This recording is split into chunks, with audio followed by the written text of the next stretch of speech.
Hello and welcome to Day 2 of the Vainglory International Premier League here on OGN.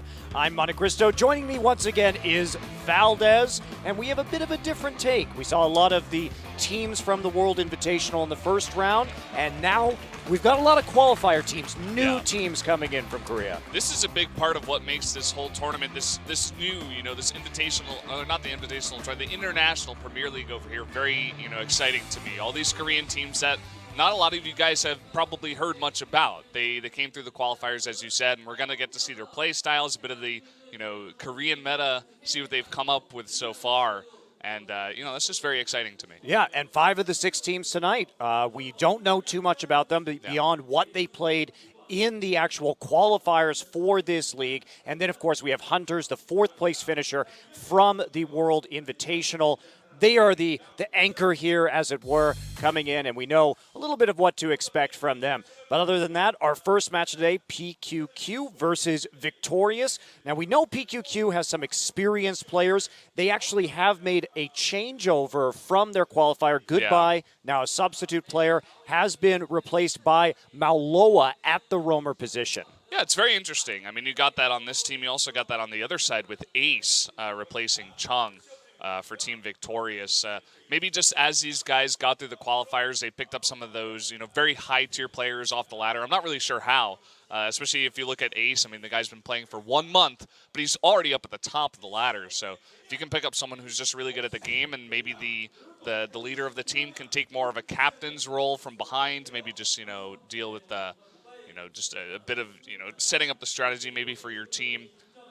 It could be a very interesting strategy as well. Yeah, and like you're saying, Ace, only 1 month playing this game, apparently made Tier 9 Pinnacle of Awesome extremely quickly. So I'm excited to see what he can do, as we do have the 2 new roamers. And of course, we do have a very large prize pool for this tournament, about 80 million Korean won. That is approximately 80,000 US dollars. And our format will be a round-robin group stage.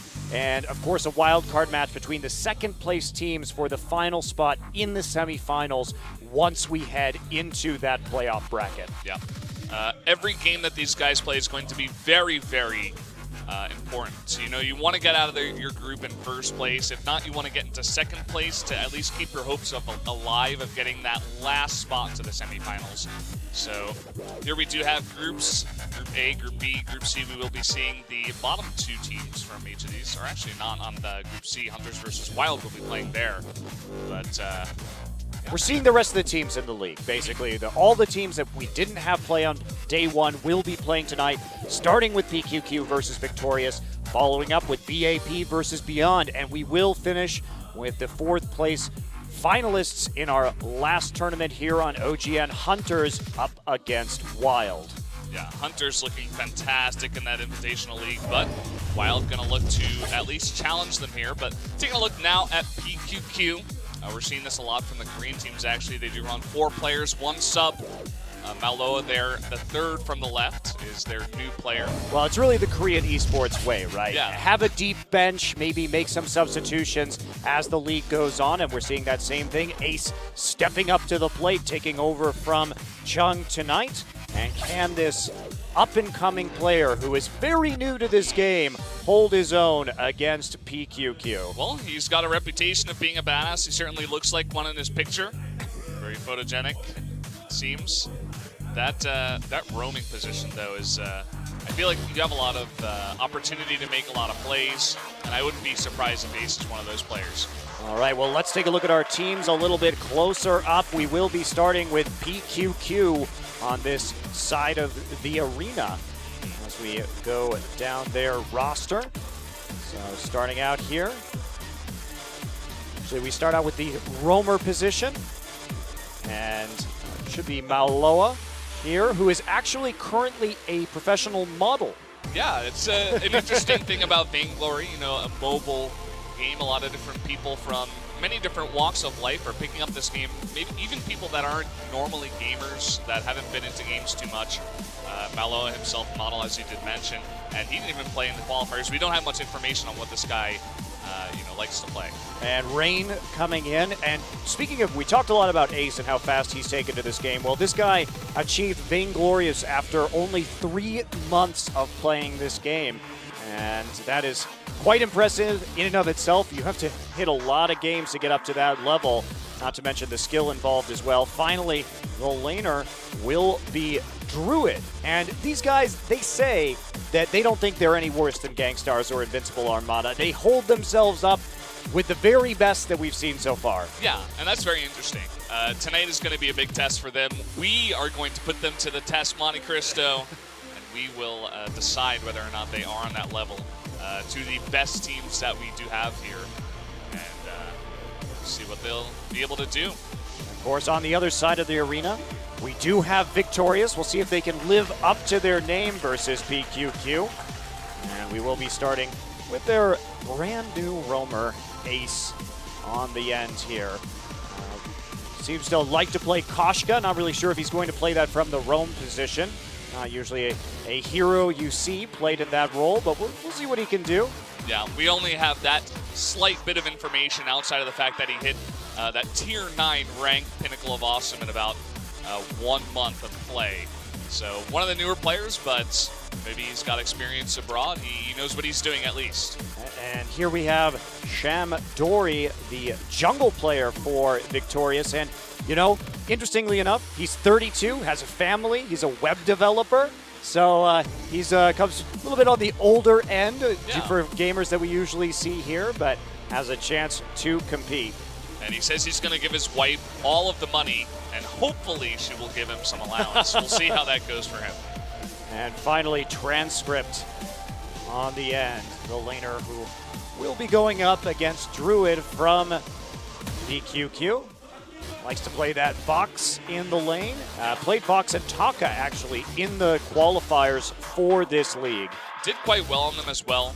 Very good stats. But when you look at both of these teams, even just in terms of the tiers, usually they don't make too much of a difference, but we do seem to have a bit of a gap between these teams. 2 Vainglorious players and 1 Pinnacle of Awesome there on pQq, and simply amazing hotness and 1 Pinnacle of Awesome player who's only been playing for 1 month. So going into this, definitely would have to give pQq the slight advantage. Yeah, and especially pQq really did crush their qualifier matches. So we do see the Glaive ban incoming from pQq here, and Victorious will take Taka out of the pool. And that is a Crawl Lock, interestingly enough. Not a hero that we have seen too often. And we're going to get right into the game, guys.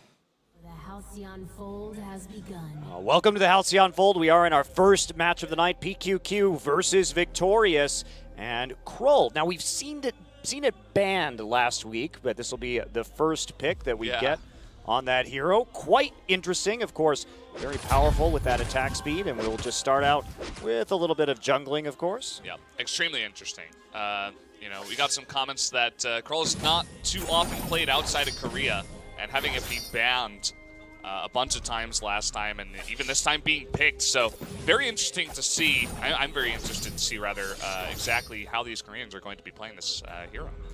Yeah, very interesting stuff. Kasha, Catherine, Vox, all definitely more common. I'm a bit surprised we don't have a Ringo in this game, but we have it. Yeah, 2 Voxes instead. Definitely a bit of a switcher up here. One interesting thing we also had there was we saw Victorious invading just a little bit, taking the small minion camp there by the shop in the middle. Usually you don't see that too much these days, especially after the change where the minions, the minions, they spawn a little bit faster. You know, usually just some more passive farming. You get to that first one very early on in your jungle. So. It's also interesting, we had a role swap actually. Ace is playing in the lane this game on the Vox, and Transcript will be playing the roam position. Yeah. So that's a little bit of a curveball there coming in. Yeah, I don't mean Victorious. to be cliche or punny with this name, but I do feel like Ace is definitely going to be the ace player for this team.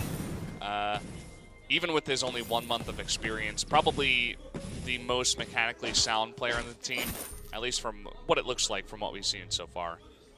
Yeah, of course, Rain on this Krull will be going for that Spectral Smite level. You really do need that to just make sure that you can maximize the burst damage coming off as you blow up your 8 stacks off of your B ability.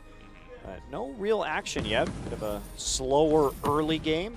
Both teams pretty intent on farming up, at least for the time being. Yeah, looks like it so far. Just taking a look at the team compositions here for a bit.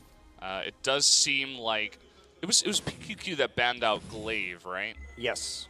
Okay.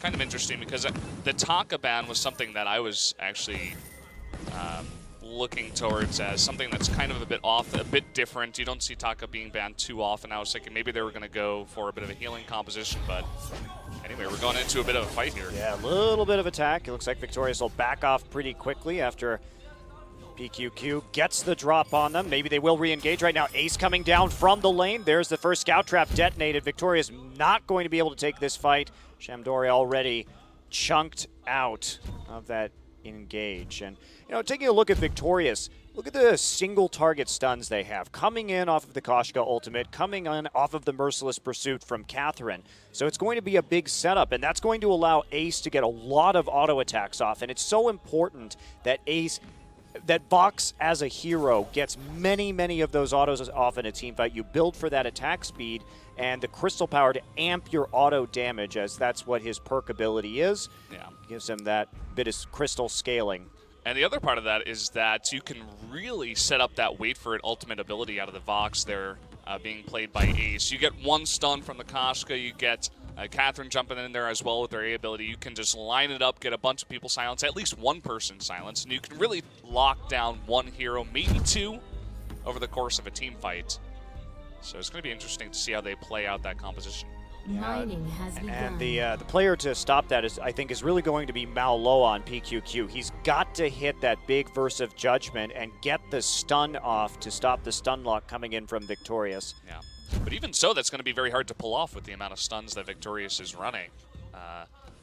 We'll see if they save him or if they're just going to be going for the first hero that they see. Maybe they are going to just want to go for a long, drawn-out team fight with that Vox and try to possibly catch out the Adagio first to stop that Verse of Judgment.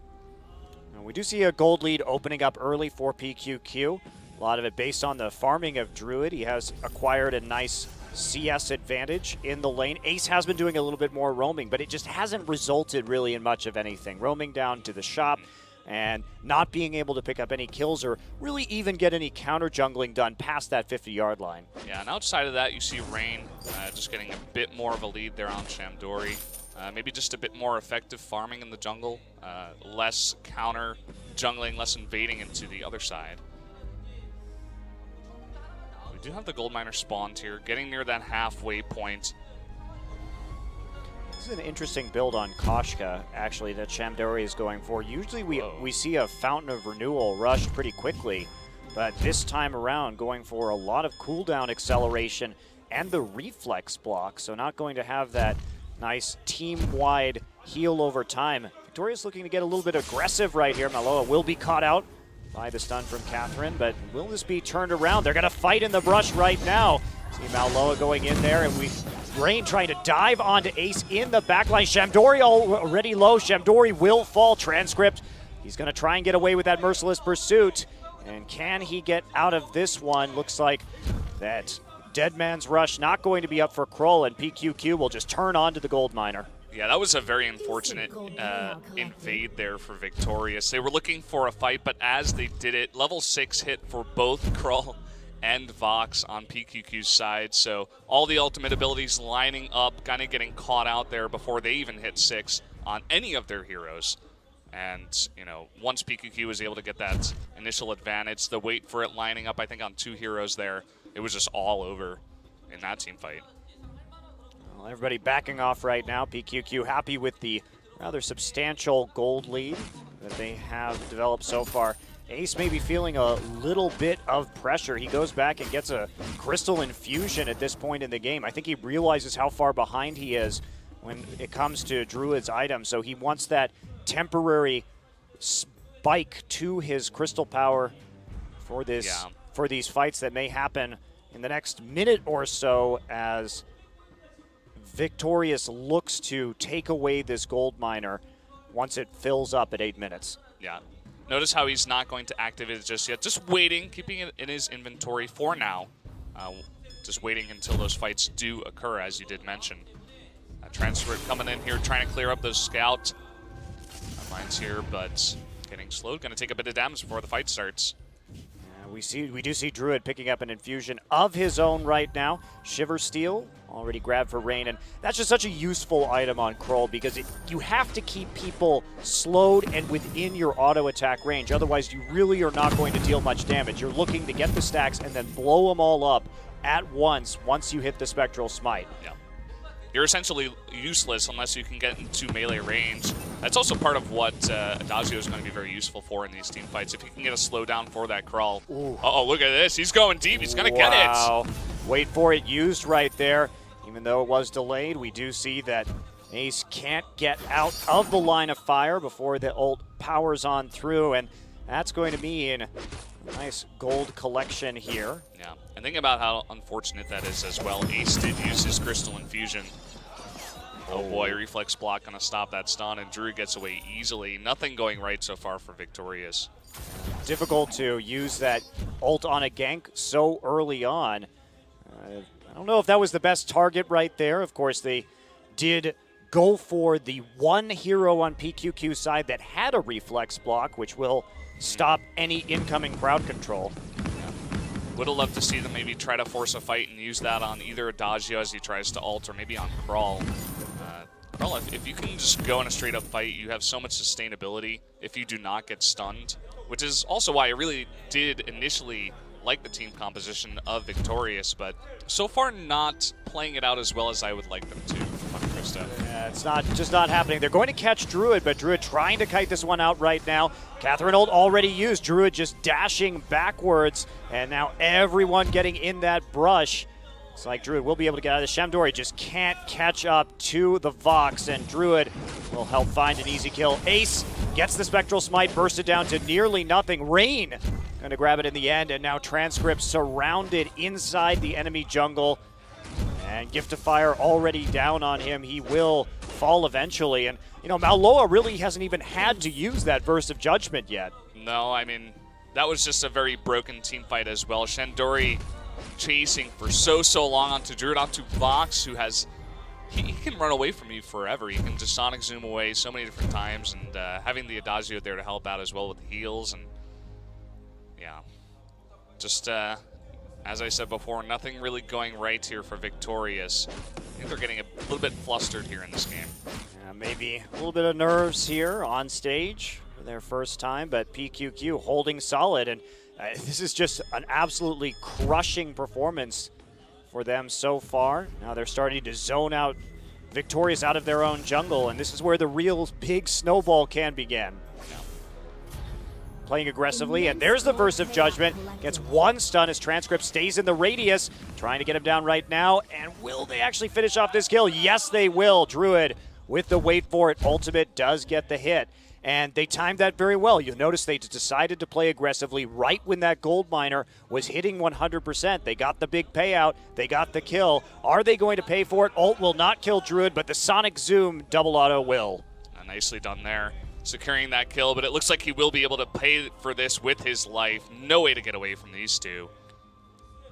See Rain going for the breaking point as his next item. What that item will do is just stack up more and more damage. The longer he's in the fight, the more auto attacks that this Kroll will get off, the more damage he's going to be doing, more crit chance as well. So this is just looking for a very long, sustained team fight in which they can slowly whittle away at the members of Victorious.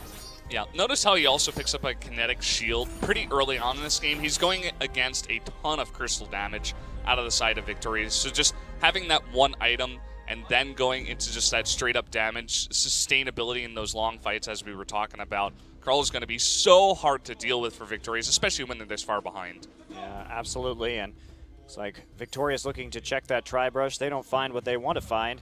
And they will back off. Scout traps getting cleared by pQq. They're not too worried about taking a little bit of damage. But like you're saying, yeah, Victorious running that single damage type team composition does make it a lot easier for pQq to itemize defensively against them. Gold Miner now getting near halfway, but at this point in the game, I feel like what Victorious is doing is, even in that last team fight, they set up like 2 or 3 scout traps near the turret, and they were trying to bait a fight, maybe try to bait a dive into the turret out of pQq, and maybe pick up a couple of kills with that extra damage with the scout traps, but didn't quite work out.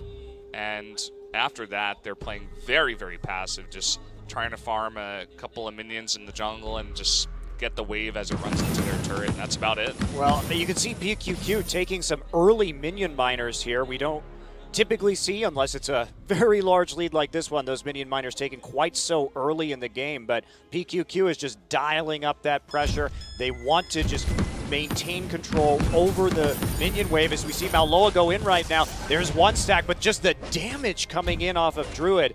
Don't even need that Spectral Smite to do some work, and holy cow, everyone just explodes. Druid with that Shatter Glass has an enormous amount of crystal power at the moment. Yeah, man, we were expecting, you know, a bit of a better play here from pQq, but they are just simply dominating Victorious in this game. Both minion miners taking their going to kill that turret there before these last 2 turrets here, and getting to 13 minutes, they're going to get probably another gold mine here, and then maybe even get into Kraken. I mean, obviously at this point, they're just looking to take the Kraken during that spawn in animation. If you have this much damage, you can get it down almost all of the way before it can even really attack you to deal any damage. And their control is just so complete right now. Druid has that Crystal Infusion ticking, had it ticking for that last fight. Shatterglass there as well, and just there's really nothing that Victorious can do. Broken Myth picked up by Druid with the breaking point. These guys, the longer the fight goes, the more and more damage they're going to do. They're already doing a ton of damage in the beginning of the fight, but I just like the itemization, what they're doing with those 2 items. When they're this far ahead as well, it's kind of like a win more item. Because the team of Victorious is so far behind, it's going to be even that much harder to kill them. And so those items get just a lot more value as well. Yeah, and there's really just no way for Victorious to win. They have only a single damage threat. If we look at the way Shamdori's building right now, Atlas Pauldron, Reflex, Block, and for cooldown acceleration with that Chronograph, he's basically doing no damage. So they're relying on Ace, but Ace is so far behind Druid that he's not even really a threat. Yeah. See if he'll be able to pull out that Ace play. I don't think so. Well, Rain just going to go in right now with the Dead Man's Rush. Everyone is falling up. Burst of Judgment going to fall. Transcript gets stunned after getting hit with a Gift of Fire, and now Shamdori is chased into the base. Oh, boy. Well, 15 minutes. Kraken's up. They're just going to go for the win they got as that they ace get the buff. ace. And with all that HP regen they're going to be getting with all those buffed minions, should be an easy victory, a cakewalk for pQq. 15 kills in 15 minutes. And that is a Shattered Vein Crystal as they take their first win. Walk in a park for these guys. Not much of a fight put up there from Victorious. Hopefully we will be able to see a bit better play from them in the future. But pQq looking strong. As we said before, they were comparing themselves to Gangstars and as well as Invincible Armada. And the play so far, they looked really together as a team in this game for sure. Well, and at the end of that, our 2 laners, our 2 Vox players, Druid doubling the gold from Ace, 10,700 to 5,400, up about 50 CS, more than 50 CS in fact. So just a lights out performance and an easy win for pQq. Yeah. By the end of that game, Rain was able to pick up an Aegis and another light shield. So there was essentially no way you were going to kill that guy ever. With his sustain on Krull and the amount of shield he had built up over time, I feel like it cannot be overstated the amount that pQq outplayed their opponents today. Yeah, that was not even close. I feel like we didn't even learn much about pQq because they won so easily. And, Group A really shaping up to be a difficult group. Invincible Armada, pQq, and Unknown all coming out of Group A. So definitely a formidable challenge between those three, and the man of the match will be Mauloa playing that Adagio. Yeah, he had nice setups. Very nicely done on that roam. Just the amount of times he slowed one of the heroes on the opponent's team to secure a kill, and the burst of judgments landed very nicely both times. One time for a double stun. Well, one of them got reflex blocked, and the last time there towards the end of the game, just a lot of damage coming down. So nicely played there by Mauloa. Yeah, very nicely done indeed, and we will be going over to an interview with Mauloa shortly. We will have Jae-sung here to translate for us. Take it away. Thank you. Thanks, Monty. We just finished the second series of the second time of the International Premier League of Vainglory. So today's MOM is Maula from pQq. So you say hi. Hi. She missaid it and called it a druid, but you know she played Adagio. You won today, so how do you feel overall?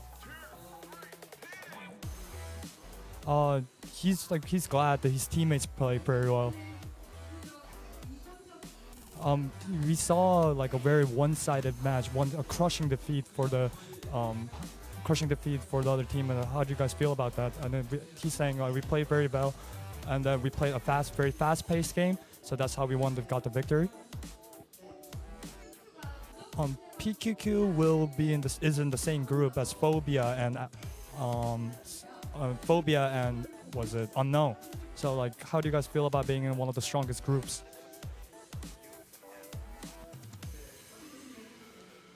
How do you feel? I'm originally in the Phobia guild, but I just got to join pQq for this invitational. So I don't know how the other members feel, but I feel good. You played Adagio very well today. Is there a way to play him better? Is there a way to utilize him? There's a Japanese player, and I learned a lot from him. And yeah, he learned from a member from the Divine Brothers how to use Adagio, and then that's how he got the tips to play him well, and then that's how he's going to continually play. Anything last words you want to say? So we came out here to win. We came out here not only for one victory, but many. We want to move on to the next round, so please watch us. And yep, that's it.